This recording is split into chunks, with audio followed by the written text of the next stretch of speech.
sou o Ricardo Bezerra e bem-vindos a mais um Conexões. Eu diria que esse Conexões é o mais especial de toda a nossa história.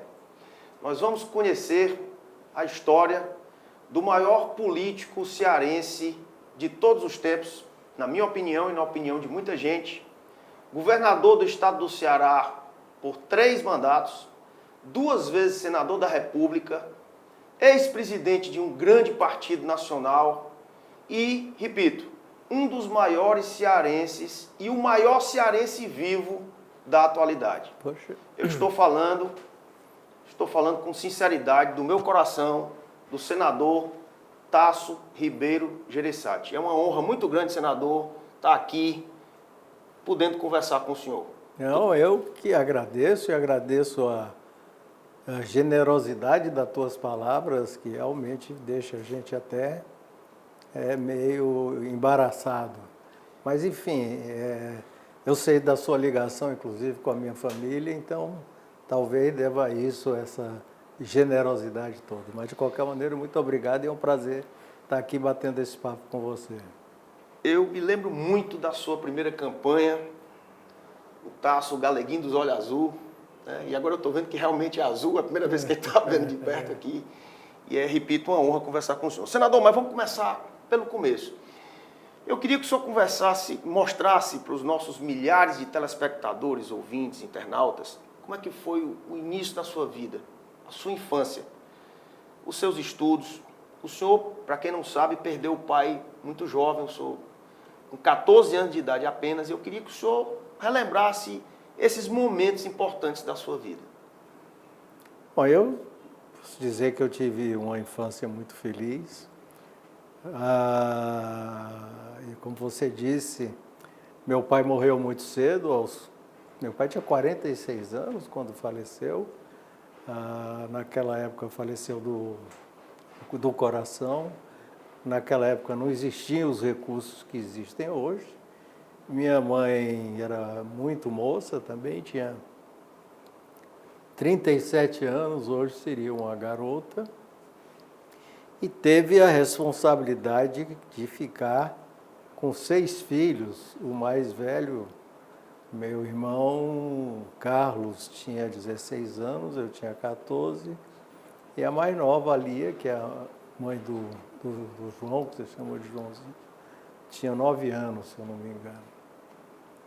E daí as coisas mudaram um pouco, porque nós tivemos, principalmente, os mais velhos, que têm a responsabilidade de retribuir o que, principalmente, nossa mãe fez por nós, que ela abdicou de uma vida social, de uma vida mais intensa, para cuidar dos filhos, e nos preparamos para trabalhar muito cedo. Com 17 anos eu fui para São Paulo, nós morávamos nessa época no Rio, e fiz vestibular em São Paulo para a Fundação Getúlio Vargas. Eu fui junto com meu irmão Carlos e começamos a trabalhar. Entrei na faculdade e eu, no início, fazia faculdade de manhã e trabalhava à tarde, e acabei por terminar fazendo ao contrário. Trabalhava de manhã e fazia faculdade à noite, até o momento em que nós decidimos, meu irmão e eu, que um de nós tinha que voltar para o Ceará, e eu voltei para o Ceará e aqui vim trabalhar nos negócios da família. O senhor me permite fazer uma pergunta? Claro. Como era a sua relação com seu pai? É óbvio que, como que quem cuidou da família foi a sua mãe, a sua relação com a sua mãe é muito forte. Mas como era a relação, mesmo aos 14 anos, o senhor tinha uma relação legal com seu pai? Como é que era? Tinha, mas naquela época, o que nós tínhamos? Uma relação muito grande de admiração, de amor e admiração. Mas naquela época, os pais, principalmente para os filhos ainda menor e não tinham essa relação que nós temos hoje, quase de igual para igual, de bater papo, conversar. Havia uma certa distância e aquela noção de respeito, de distância. Eu nunca deixei de chamar ele de senhor, nem minha mãe de senhora. Hoje eu vejo os filhos aí chamando de você, tranquilo, que me estranha, até alguns chamam pelo primeiro nome. Mas, enfim, então eu acompanhei mais de perto o final da vida política dele e me lembro, assim, não com precisão, das suas principais iniciativas empresariais, dele falando sobre isso dentro de casa. Mas, enfim, não era uma relação de troca frequente de ideias, nem podia ser também, mas não era o que era da época, mas uma relação de muita admiração e amor. O primeiro shopping center do Ceará, o Center 1, como é que foi essa história, senador? Bom, o Center 1, como eu disse para você, eu morava em São Paulo nessa época, e um dos grandes sucessos comerciais, empresariais de São Paulo era o Shopping Center Iguatemi, era o único shopping center que existia em São Paulo, se não me engano, do Brasil, mas o único shopping center no Brasil. Brasília tinha certo, no planejamento do Niemeyer e do Lúcio Costa, tinha uma coisa da iniciativa pública dentro do planejamento, meio parecido com o shopping, mas não era propriamente um shopping. E feito pela família Matias, construtor Alfredo Matias. E eu ia muito lá. E quando tive a oportunidade de viajar para o exterior, nos Estados Unidos principalmente, eu conheci. E quando eu resolvi voltar para o Ceará, de acordo com a família, naquela época a casa que pertencia a meu sogro não, o sogro do meu irmão, que chamava Raimundo Oliveira, ele tinha falecido, e a família resolveu colocar à venda. Era uma casa bonita, na Santos, onde era o Center 1, não sei se você chegou a conhecer. Sim, o quarteirão inteiro. Era o quarteirão inteiro e a casa ficava assim no centro do quarteirão, no alto, um estilo de colonial americano, uma casa muito bonita. E resolveu vender aquele terreno. E eu disse para o meu irmão, por que nós não compramos? Eu sabia que estava vendendo, o meu irmão já era casado, nós poderíamos comprar esse terreno e fazer um empreendimento imobiliário, e que eu pensava fazer um mini shopping center, porque era um shopping center baseado aqui em Fortaleza, aonde havia um hábito muito, muito forte das pessoas. Eu não sei se você chegou a pegar essa expressão, ir para a rua fazer compra. A rua era o centro. Era o centro. Vamos, o que você vai fazer hoje? Eu vou para a rua. Você vai para o cinema, eu vou para o cinema na rua, que era o São Luís. O São Luís, e tinha outro, era o Majestic, não, como era o nome do outro? Tinha o Diogo. Tinha o Diogo. Cine Diogo, e tinha outro, Jangada. E tudo era na rua. E não havia praticamente comércio de bairro. E eu, junto com outras pessoas, vamos fazer um shopping center. E ele era mini porque nós tivemos muita dificuldade na época, porque a concepção do shopping tinha que ter uma âncora, uma loja grande que atraísse o público e servisse de atrativo para que as pessoas fossem lá e comprassem nas lojas menores. Nenhuma loja grande se interessava em vir para o Ceará. Nós acabamos conseguindo, na época, era um sucesso de lançamento no Rio, em São Paulo, um grande hipermercado, que era o primeiro no Brasil, chamado Jumbo. Jumbo. Era o hipermercado Jumbo, que virou um sucesso. E eu, conversando, tive contato com o dono do Jumbo naquela época, hoje um empresário bastante conhecido, Abílio Diniz, e ele disse, rapaz, o Ceará é muito longe. Pô. Aí foi o seguinte, eu lhe dou todo o know-how, me dê um percentual pequeno e que eu lhe dou o nome e lhe dou o know-how. E eu tinha 22 anos, né? Até hoje eu brinco com eles, rapaz, será? Quando eu saí de lá, é verdade, eu fiquei meio assim, porque eu pensei, esse cara é muito irresponsável, dá o nome dele e o know-how dele para de 22 anos. E assim, quando nós conseguimos o Jumbo, nós fizemos o planejamento do Center 1, que também já tinha essa concepção, porque eu tinha visto lá fora um cinema. Era um cinema, ainda não tinha esse cinema multiplex que hoje tem em todo lugar.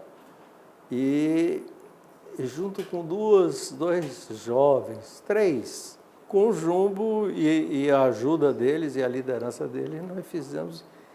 E foi um sucesso. E os problemas do Center 1 começaram pelo excesso de sucesso. Porque quando você vou fazer um estacionamento, é louco fazer estacionamento, a rua toda para estacionar, ninguém vai precisar de estacionamento, vai gastar muito dinheiro. Então foi a falta de espaço para se expandir e o problema de estacionamento, que realmente ficou muito pequeno. Como é que surgiu a ideia de, vizinho a Salina Diogo, o senhor fazer esse mega empreendimento, o shopping da família cearense, o Iguatemi? Aí foi devido a esses problemas que eu lhe falei. Uma necessidade enorme, uma pressão enorme de lojistas que não tinham vindo para o shopping, para o Center 1, de virem para o shopping, e começou, vamos dizer, a crescer a ideia de outros empresários de fazerem uma coisa semelhante, porque no Iguatemi não dava mais, no Center 1 não dava mais. O local, a ideia do local. A do local, bom, esse nós fizemos com mais cuidado. O que eu fiz? Nessa época, eu disse, agora vamos fazer um shopping center lá americano. Realmente um shopping center dos padrões que os americanos fazem, como eles fazem, com conceitos teóricos de shopping center.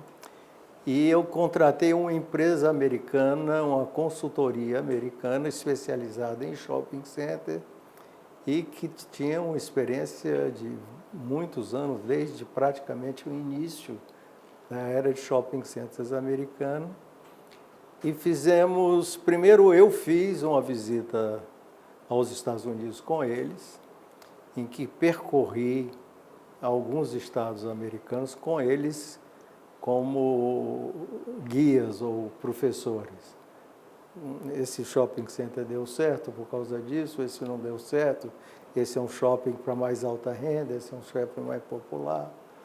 Enfim, esse é um grande sucesso. E eu vi todo tipo de shopping lá e os contratei primeiro para isso e depois eles fizeram um estudo de mercado. Estudo de mercado, fizeram um estudo urbano de Fortaleza para onde a cidade iria crescer. E o Grupo Terra, que era do Grupo Terra, era um grupo de letra imobiliária muito grande na época. Você conheceu o Grupo Terra? Bom, a área imobiliária... Caderneta de Poupança Terra. Caderneta de Poupança Terra. Tinha comprado esse terreno aqui e estava fazendo um grande loteamento. Estava planejando fazer um grande loteamento. Mas estava começando, e o estudo deu a área por aqui. Qual era o problema? Acesso, né? Eram os acessos que eram limitados, mas o ponto central já estava identificado. Já estava identificado e fizemos o contato com o Grupo Terra e compramos o terreno já com todo o planejamento de como ele iria fazer de uma primeira fase, de uma segunda fase, de uma terceira fase.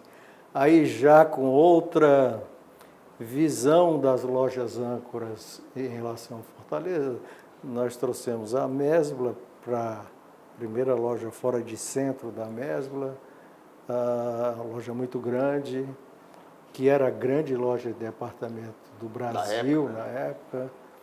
A outra loja que estava, era uma cadeia que você conhece, ultra tradicional, mas era uma loja de tecidos que estava passando para ser loja de departamento, que era pernambucana, Casa Pernambucana. era Casas Pernambucanas, lojas, enfim. E a partir daí, supermercado Pão de Açúcar. Os cinemas já foram mais, Os cinemas mais salas. já foram. Sendo que o Pão de Açúcar também já era hipermercado, não era o Pão de Açúcar, já não chamavam mais de supermercado de Pão de Açúcar, chamavam de Extra. E aí fizemos um negócio que chamamos de primeira fase, mas já pensando em segundo, até porque nós tínhamos aprendido com o Center 1. Com o Center 1. Já pensando em sua expansão. Foi um sucesso maior ainda, né, senador? Engasgou os 2 primeiros anos, foi devagar, por causa do problema de acesso. Aqui era uma rua bem estreitinha, que descia. Aqui o que o senador está falando é a Avenida Engenheiro Santana Júnior, né? É Santana Júnior. Quando chegava aqui no Rio Cocó, ele tinha uma pontezinha pequena que quando chovia ela inundava. E então nós conseguimos na prefeitura fazer dobrar essa avenida, depois do lado de lá, e aí a coisa realmente fluiu. Última pergunta empresarial que eu estou doido para lhe perguntar sobre política. Para quem não sabe, hoje é nós estamos gravando esse programa no dia 9 de janeiro de 2023. E todo mundo sabe o que aconteceu ontem e a gente vai comentar isso aqui. Não posso me furtar de comentar isso com o nosso senador. Mas a Coca-Cola, nunca vou me esquecer, eu estava na Praia do Futuro, menino velho, quando começa a vir uma ruma de caminhão da Coca-Cola, passando ali, um verdadeiro, sabe, comboio de caminhões da Coca-Cola, eu achando aquilo maravilhoso, Coca-Cola. Como é que surgiu a ideia da Coca-Cola no Ceará e depois a sua expansão? Bom, na verdade a Coca-Cola foi um acaso, porque houve o antigo dono da Coca-Cola no Ceará, o grupo dono da Coca-Cola teve dificuldades enormes de relacionamento com a Coca-Cola Companhia Americana, que foram se avolumando. Essa história aqui é bastante conhecida pelo pessoal mais antigo. E acabou no rompimento da Coca-Cola com esse grupo cearense. Isso para não falar de alguns absurdos, né, que a gente vai se furtar de falar aqui. Né? Era uma figura, vamos dizer, no mínimo exótica, que era o dono da Coca-Cola aqui. E ele também era dono na Bahia, se não me engano. Bom, aconteceu que a Coca-Cola rompeu e ficou num litígio com esse grupo durante muito tempo, num litígio jurídico em que nem havia a Coca-Cola do grupo local, porque ele tentou imitar a Coca-Cola com concentrado e tal, e a Coca-Cola também não podia abrir. E me procuraram, na época talvez, enfim, eu era muito jovem e queriam talvez um empresário que tivesse energia para entrar no meio de uma confusão daquela, que era uma confusão grande por causa do litígio jurídico. E eu topei a briga. Toprei a briga e nós, enfim, foi difícil a briga, difícil o início, porque nesse meio tempo a nossa concorrente ganhou muito espaço, que era a Pepsi Cola. Ganhou muito espaço, entrou muito no mercado, nós ficamos fora do mercado muito tempo, então para retomar esse mercado foi uma luta muito grande. E nós conseguimos retomar o mercado, retomar a liderança e depois nós somos, através de aquisições e fusões, hoje nós estamos fazendo o Grupo Solar, que é um grupo que vai da Bahia e pega todo o centro, o norte, todo o norte do Brasil, todo o nordeste, parte de Mato Grosso e parte de Goiás. Isso é para vocês conhecerem o empresário Tasso Gereissati, que a gente só conhece o grande político e a gente desconhece o empresário. Ele pegou uma marca que estava, me permita dizer o nome, queimada aqui no Ceará, por conta de outro grupo, e transformou nessa potência chamada Solar. Nos Estados Unidos, senador, existe uma máxima que diz que se você quer ser político, fique rico antes, porque aí você vai ser um político que não vai ter outro interesse, porque você já está rico. Ou seja, faça a sua história pessoal, depois você entra na política. E o senhor seguiu, talvez sem saber dessa máxima, esse caminho. Como é que o Tasso Gereissati entrou na política? Eu queria que o senhor voltasse aí na época do SIC, como é que foi essa política classista, né, patronal, depois, quem foi que lhe deu corda? Meu amigo Otto de Sá Cavalcante diz que todo homem é movido a corda. Quem foi que lhe deu corda para entrar na política, senador? Bom, também foi meio um acaso. E não foi uma coisa e depois a outra, foi durante. E sem intenção de entrar na política. Quando começamos aqui, quando eu voltei para cá e começamos a trabalhar na área empresarial, nós vivíamos uma ditadura militar. E no Ceará não vivia um momento muito difícil, porque era um estado famoso no Brasil por ser o estado dos 3 coronéis. E houve um acordo famoso que falava que o estado era 33% de um coronel, 33% de outro, não sei o quê. O Ceará estava numa situação financeira difícil. E mais do que isso, a autoestima do cearense estava muito em baixa. Ninguém acreditava no futuro do Ceará, o que poderia acontecer. Nós mesmos tínhamos muita dúvida. E nós começamos a fazer, através de alguns contatos com um empresário, com outro, nós começamos a fazer um grupo que se encontrava, começou, vamos dizer, ultra informalmente, batendo papo aqui, que num lugar que encontrava, no outro. Passamos a nos encontrarmos na sede da Federação das Indústrias, que era no edifício Jangada, ali no centro da cidade, quase esquina com a Praça Major Facundo, quase esquina com Praça do Ferreira. E final da tarde, um dia da semana, nós encontrávamos lá para... Quem eram as pessoas? Eram vários. Bom, tinha... Eu faria aqui uma homenagem, que acho que justíssima, é um empresário chamado Beni Veras. Eu não sei se também você não deve ter... Governador Beni Veras. Mas o Beni era um pouco mais velho do que os outros. Era uma pessoa brilhante, de uma cultura extraordinária e muito... era um democrata de coração e envolvido com o Nordeste.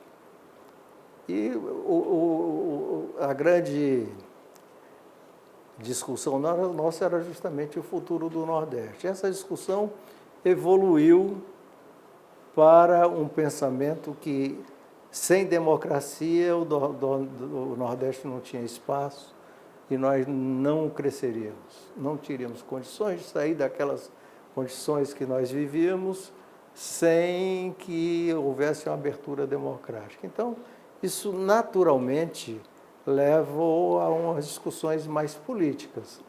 Na época da ditadura militar, e nós, dentro dessa discussão da democracia, começamos a promover debates.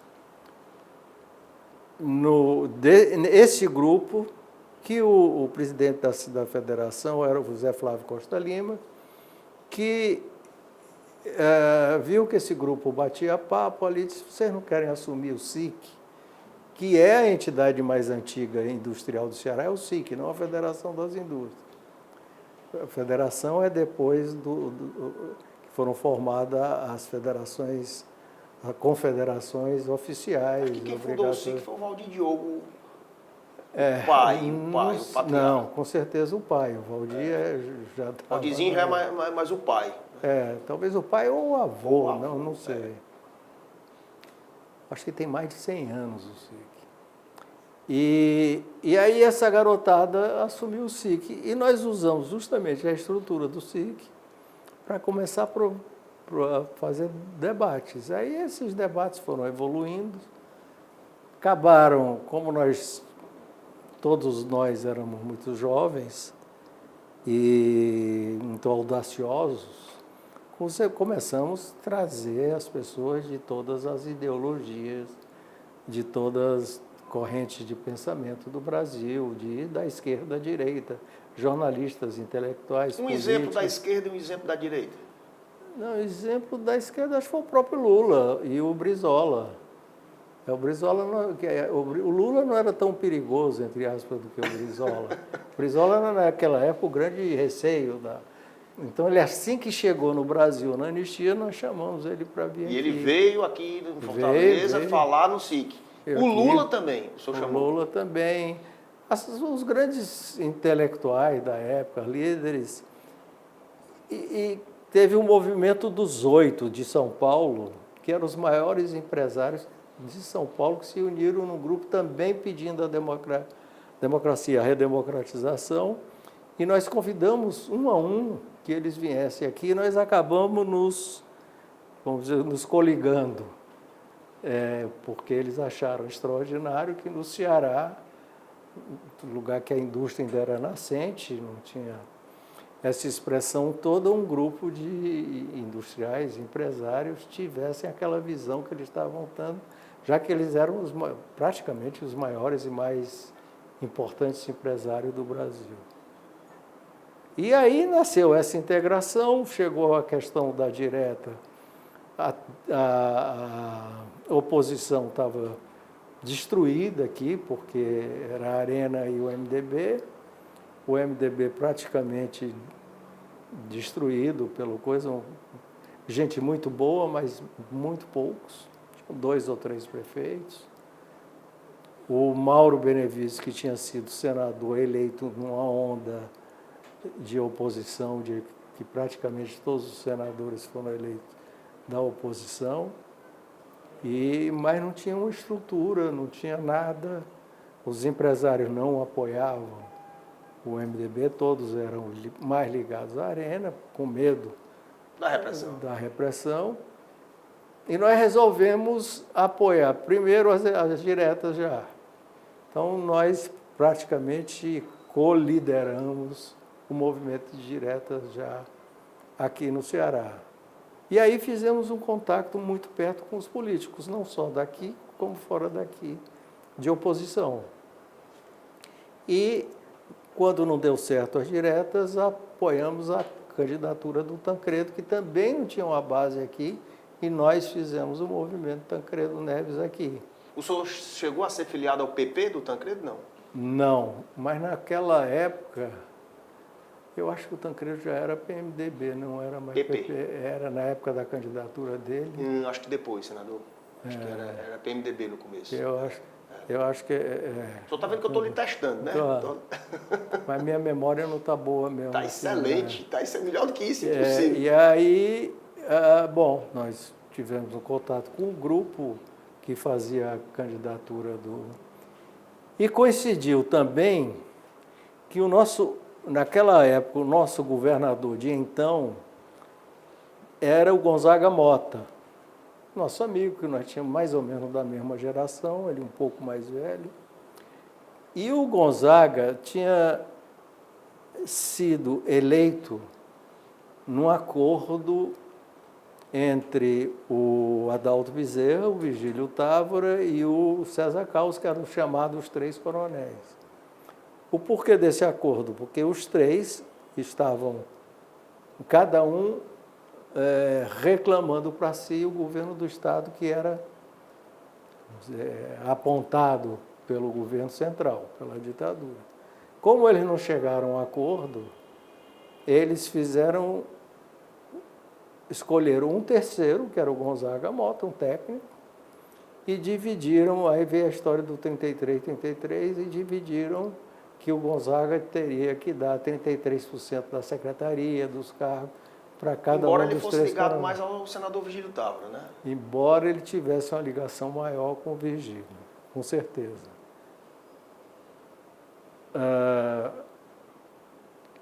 E o Gonzaga, no final do governo dele, quando começou esse movimento, acabou rompendo com os três coronéis. E os três coronéis se uniram, em função do rompimento com o Gonzaga, e lançaram o Adalto Bezerra para governador, já para derrotar, para suceder E o Gonzaga não encontrou no MDB não tinha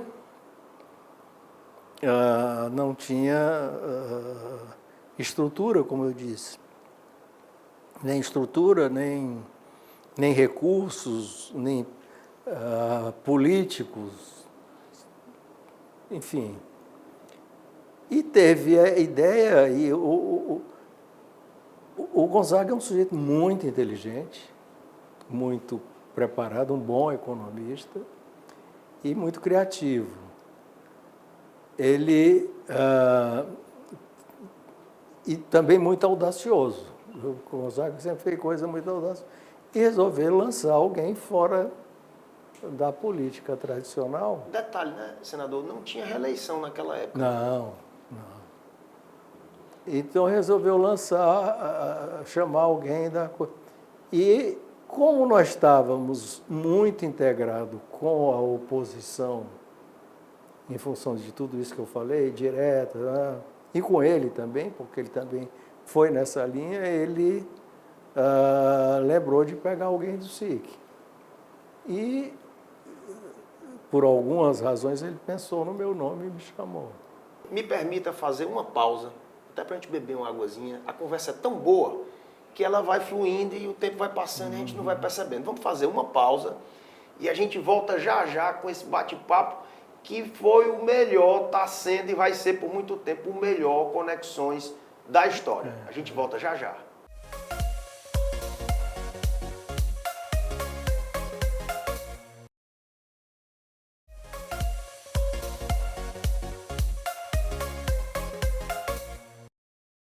De volta com Conexões especial Tasso Gereissati, um programa histórico e que a gente tem que tirar aqui, usufruir aqui, com todo respeito, de cada milímetro quadrado da inteligência do senador Tasso Gereissati, que está contando aqui a sua magnífica história, o maior cearense vivo da atualidade e um dos maiores cearenses de todos os tempos. Estou dizendo isso não é porque eu estou na frente dele, não, é porque eu sempre digo isso. Muito obrigado. E eu vou falar de coisas aqui que o senhor fica à vontade, senador. A gente fez aqui um filtro, mas eu, na hora do vamos ver aqui, vai vindo, vai fluindo e o senhor fica à vontade de responder ou não. O senhor participou de uma campanha muito difícil, a sua primeira campanha política ao governo do Estado, contra os coronéis, né, os conhecidos coronéis, e venceu. Mas o senhor pensava que não ia vencer. Como é que foi essa luta? Diga em rápidas palavras. Bom, na verdade, quando nós fazíamos qualquer... Acabei aceitando por várias razões. Eu nunca tinha feito um discurso na minha vida, nunca tinha subido no palanque e nunca tinha pensado em entrar na política, apesar do meu pai ter sido político. E nós tivemos uma reunião no SIC, em que eu disse para o Beni que se alguém de nós tinha que ser candidato a governador era ele, porque, como eu disse, ele era como se fosse um guru.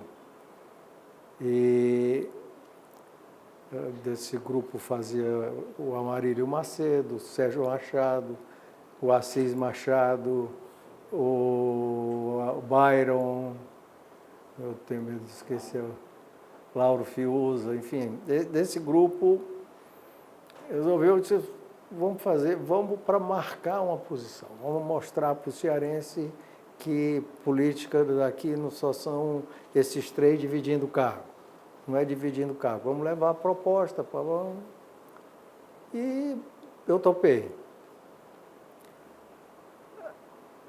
A campanha, na verdade, eu diria que foi muito difícil no início e depois foi uma das campanhas que eu fiz, talvez das mais fáceis, porque houve uma adesão da população. Eu não sei por que isso, um dia alguém vai ter que estudar, mas houve uma adesão da população. Mesmo do interior, porque naquela época tinha um cabresto, aquele negócio. Não, no interior não tinha prefeito, não tinha liderança, um município que eu nunca tinha ido, município que eu não tinha, que nós chegávamos e não tinha quem nos recebesse. E nós saíamos ali, subia em cima de um palanque que a gente montava, e teve vários fatos interessantes, mas enfim, em determinado momento, essa coisa de psicologia de massa, houve uma adesão da população. E Tasso Gereissati estava eleito governador do Ceará. E depois de um tempo de campanha, a campanha foi muito longa, naquele tempo a campanha era muito longa,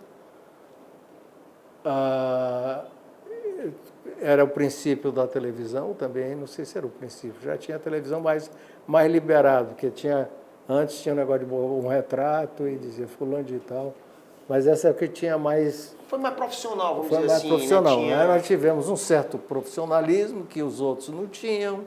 Nós contratamos uma empresa de marketing, contratamos o Ibope. Fizeram o que os empresários fazem nas suas empresas, né? E que pouca gente fazia na política, hoje todo político faz, mas empresa de pesquisa, etc., e de repente, quando vimos, estávamos na frente.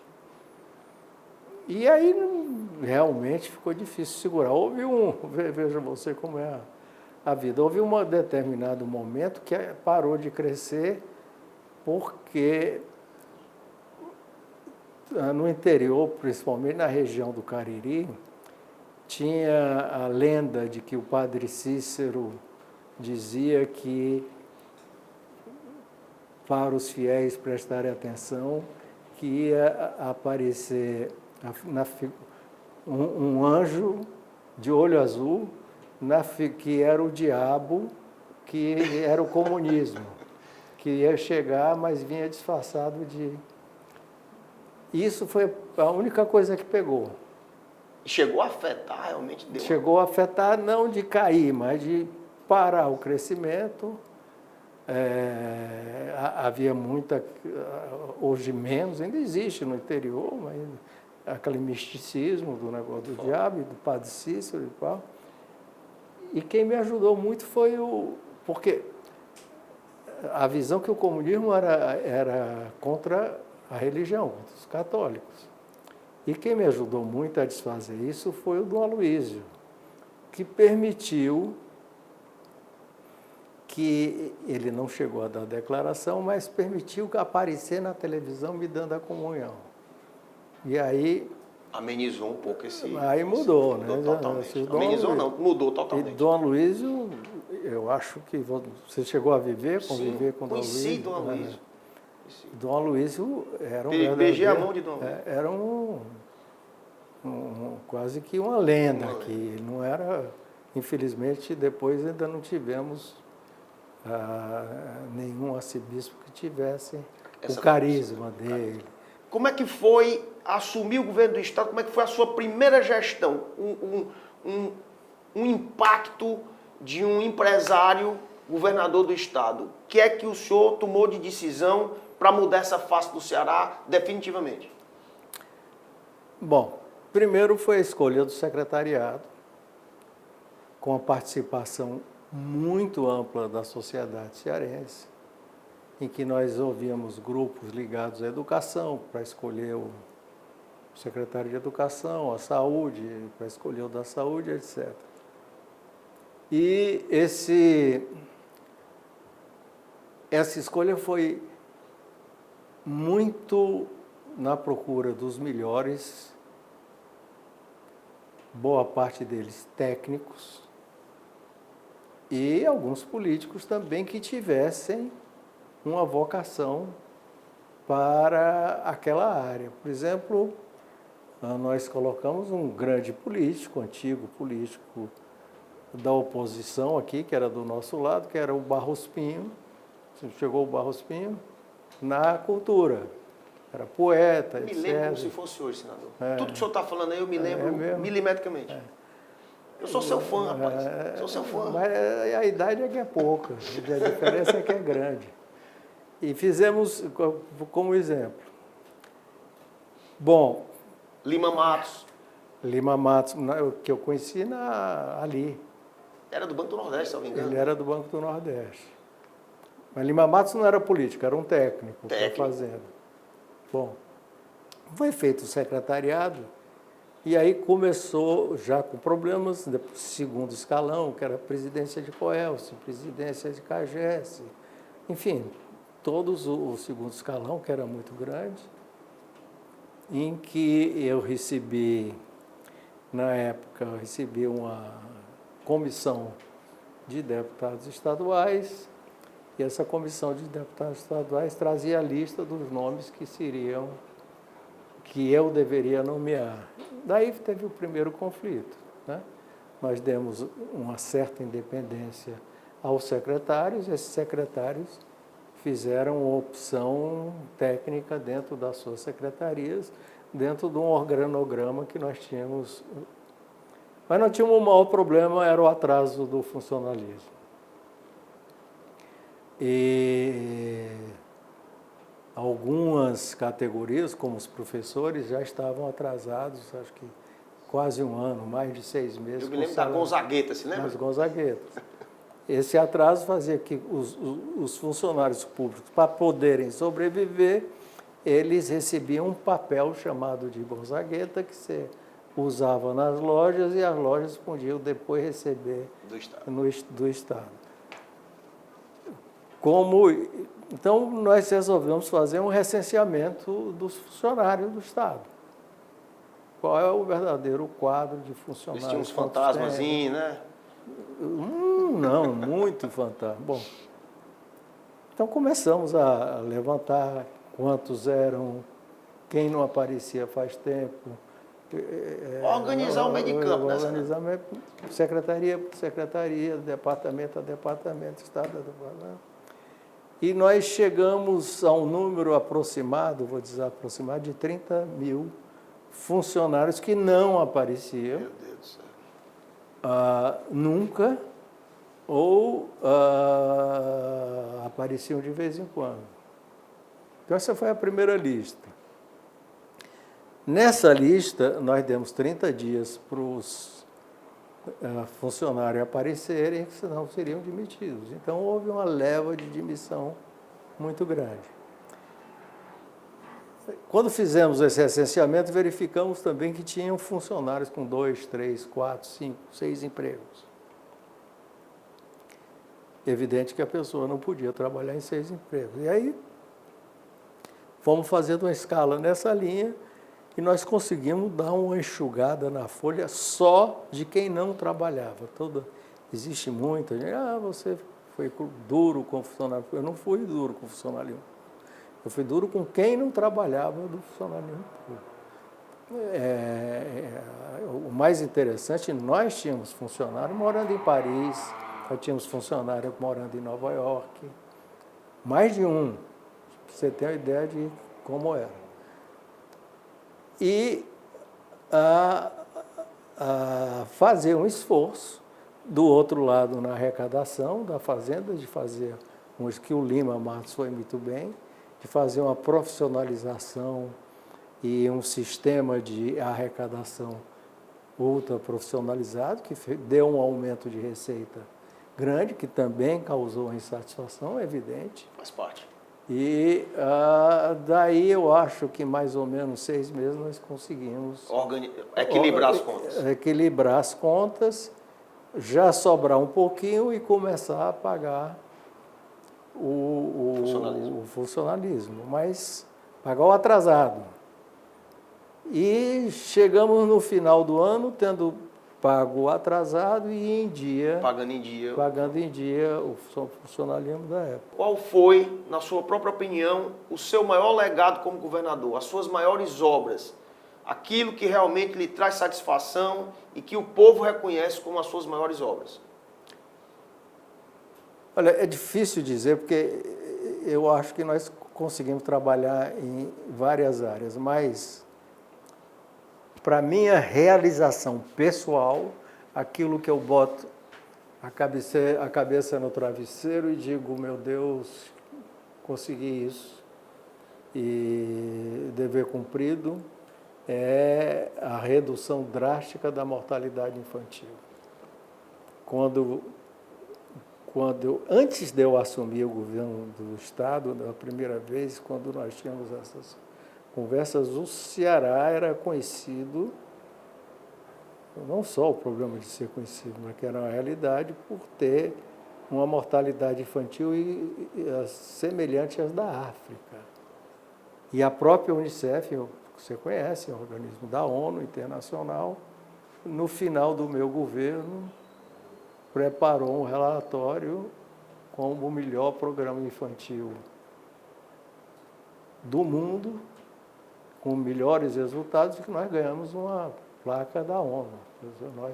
Já no governo Ciro, o Ciro foi receber a placa por esse trabalho. Portanto, isso não foi meu secretário que disse, não, isso foi um relatório preparado e acompanhado. Isso acho que foi internamente a minha maior alegria. Mas sentir a mudança fundamental na imagem do Estado lá fora, chegava, eu sou cearense, disse, você é do Ceará, que fizeram isso, que é isso, é isso. Lembro da manchete do Estado de São Paulo, o governador que não quebrou o seu Estado. Com as contas todas em dia, com nenhum banco. Então, a credibilidade que o Ceará e o cearense passou a ter, e a autoestima que eu lhe falei no início, que estava lá embaixo, foi o contrário, foi lá para cima. Então, esses dois pontos são, eu digo, para a minha consciência, é o que de mais importante. 2 perguntinhas. Eu sei que o senhor está doido para viajar, mas escute 2 perguntinhas. O senhor lançou Ciro Gomes, não na política, mas como governador do Estado, e daí um desenvolvimento da família Ferreira Gomes. E o Gonzaga Mota já dizia que a política é dinâmica. E bote dinâmica nisso. Como é que está a sua relação hoje com os Ferreira Gomes? Pessoal, eu tenho uma excelente relação com o Ciro, boa relação com a família toda, com os irmãos Ferreira Gomes, mas especialmente com o Ciro, eu continuo tendo ótima relação. Ele tomou um caminho diferente, nacional e aqui, e eu acho que eu nunca quis ser coronel. Pelo contrário, eu sempre quis acabar com a política coronelística daqui do Ceará, que está voltando, hein? E de você cooptar os prefeitos pelo poder do governo e a política ser de adesão, essa coisa toda, eu não consegui. Isso é uma frustração. Mas, enfim, é isso aí. O Ciro quis tomar outro rumo, é um direito que ele tem, é uma liderança. Mas a relação continua muito boa. A relação pessoal muito boa. Para encerrar, 2 perguntinhas. Senador, eu lhe defendi tanto nos grupos de WhatsApp, porque o senhor foi um apoiador da Operação Lava Jato, mas o senhor declarou apoio ao Lula. Se o senhor puder em 1 minuto responder essa pergunta, muita gente está querendo ouvir isso do senhor. Se você observar que eu lhe falei da minha vida, nós começamos, antes de ser candidato, no período ditatorial, militar, defendendo que a única solução para o Ceará era a democracia. E quando eu vi a democracia em risco e o autoritarismo e a possibilidade de criação de perspectiva e ambiente para golpes, eu não tive a menor dúvida em apoiar um candidato que eu não tenho nenhuma afinidade, nenhuma não, principalmente na área econômica, não tenho nenhuma afinidade com o seu pensamento econômico, mas é um democrata. E qualquer coisa que ameaçasse a democracia, nós não apoiaríamos nunca. E eu já sabia disso. Eu disse isso aqui já na campanha em 18, quando alguns grupos ligados a nós aqui, nós pagamos caro por isso, disseram para nós apoiarmos o Bolsonaro, e que eu disse, eu não apoio. Desde que eu vi, e eu, como disse, minha juventude foi no período militar, que o Bolsonaro, primeira vez que eu digo nesse cara, de jeito nenhum, foi quando ele fez uma exaltação no plenário da Câmara ao coronel Ustra, que esse não era um homem só ideológico, de direita, extrema-direita, era um símbolo do mal, da pessoa perversa, que torturava por prazer. E esse sentimento eu percebi no Bolsonaro e no seu grupo. Então eu não tive a menor dúvida e torço. Não estou no governo, falei que não queria cargo no governo, meu partido, não estou, provavelmente vou fazer, não vou estar na política, mas algumas críticas ao governo nós vamos fazer, porque provavelmente nós não vamos concordar. Hoje é dia 9 de janeiro de 2023. Ontem, os 3 símbolos dos 3 poderes da República foram massacrados por vândalos, para não dizer terroristas. Qual é a sua visão sobre esse fato e o que é que isso mudou doravante no Brasil? Isso estava decantado pelo Bolsonaro. Desde que ele falou em Ustra para cá... Não podia dar em outra coisa. Não podia dar em outra coisa. Não foi uma tentativa golpista. A República Brasileira foi atacada. Não foi as instalações físicas, quebrar a cadeira de um de outro. Foi as instituições democráticas do Brasil que foram derrotadas e comprovando tudo aquilo que, infelizmente, que eu tinha medo no Bolsonaro e percebia que é o que ele queria. Ontem, uma pessoa, minha amiga, que discutiu muito comigo esse ponto, me ligou e disse, você tinha razão. Só isso. Só isso. Senador, seu recado final para a humanidade. O senhor acredita no Brasil, na democracia brasileira? O Brasil tem futuro? Vai ser primeiro mundo algum dia? O Brasil melhorou muito. Eu acho que há um retrocesso depois desse caso na política. Mas na economia, no social, na educação, na própria saúde, com retrocessos, melhorou muito e vai melhorar muito mais. Não vamos ter percalços. Tenho preocupação grande com o programa econômico do Lula, do jeito que ele está começando. Acho que está com alguns equívocos, mas a longo prazo a curva tem a tendência crescente. Será que algum dia eu vou votar no Tasso Gereissati para presidente? Para presidente? É mais provável se você se filiar em Pacuti para prefeito de Pacuti.